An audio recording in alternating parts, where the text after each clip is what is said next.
There's a couple different strategies. There are actually ticket stands that are on the strip that you can find on like the non-Bellagio side of the strip. They actually buy the tickets in bulk, so they get a bit of a discount. But if you actually truly want the free experience and you can stand a heavy sales pitch, almost every casino has a kiosk for timeshares, which if you go and listen to their pitch, you can get free tickets to a wide variety of shows. Typically the shows that you get tickets to are actually the shows that are inside the casino where the kiosk is at. So don't go listen to a sales pitch for somebody inside Planet Hollywood if you don't want to see a show that's inside Planet Hollywood. You know, take the walk, go down to Caesar's Palace if you want to go watch a show that's in Caesar's Palace.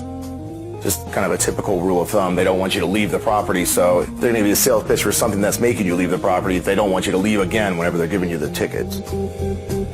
Other than that, there's definitely discount websites. Your Groupons and your living socials get amazing deals on tickets to shows, 50, 60, 75% off, just depending on the show, depending on the day.